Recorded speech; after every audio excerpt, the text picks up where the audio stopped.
What is up guys, welcome to another video. That Geeky guy here. Today it will be a bit of a different video because I'll be talking about some Everfest prediction, specifically Heroes prediction. Before we start though, let's just take a look at what we know so far. There are some interesting previews released by LSS. The first one is when Everfest was first announced.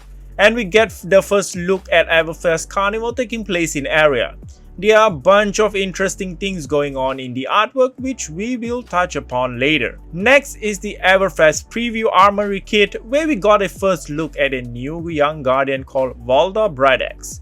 Valda Brideaxe was previously featured another card from WTR called Cranial Crush, and interestingly both cards took place in a bar. Do keep this in mind as this will be an important point later on. Another card that was revealed is called Life of the Party. But I doubt there is any important clues here besides causing the price of Crazy Brew promos to spike. Finally, we got an alternate art to Bravo, displaying his showmanship. Now it's basically confirmed that one of the new heroes from Everfest is a new Guardian class. Let's move on to some of the predictions. Prediction number 1. One of the new young heroes is going to be Bard.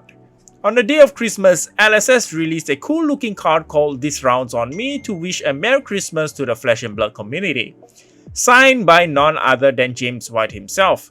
Now if we take a closer look, besides Lexi, Brian, Olheim, there is also a Bard character. One might argue that Bard is meant to represent James White, the founder and CEO of LSS, which is a fair argument, but if we take a look at a lore piece recently released called A Grand Adventure detailing a group of adventurers consisting of Lexi, Mara the Magician, Tone the Dwarven Blacksmith, and finally Yorick the Bard, which is why I think a new Bard hero is a plausible prediction. One final piece of proof, if we were to revisit a lore book that was printed back in the WTR days, we can see that Bard is indeed one of the possible classes to be released in the future. Prediction number 2. The second young hero is going to be a Brewmaster or a Brewmaster. Going back to Valda Brideaxe in the tavern/bar fight, we can see there is another one character that is always in frame, which is the Barkeep.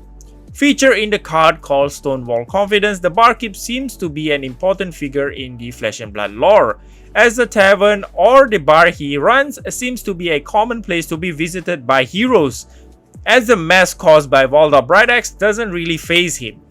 But there is a caveat here. The Barkeep himself is not a young man. If you look at the previous supplemental set, Crucible of War, it only introduced new young heroes.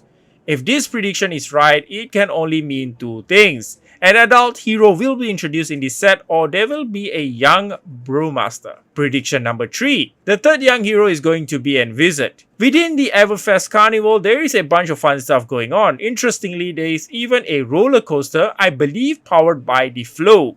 Now if you guys are not familiar, the Flow is a type of energy that runs in area. Now I believe the final hero is going to be a subclass of Wizard because the Everfest Carnival does have Magic Show. Now could it be Lenia, the Mistress of Melody? She was featured in the card Rousing Eater, but a part of me also think that she is a bit too dark for the theme of this set. Now what do you guys think? Those are my predictions. Do let me know what you guys think down in the comments below. Do like, subscribe as that does help, and see you guys in the next one. Thank you very much for watching. Bye.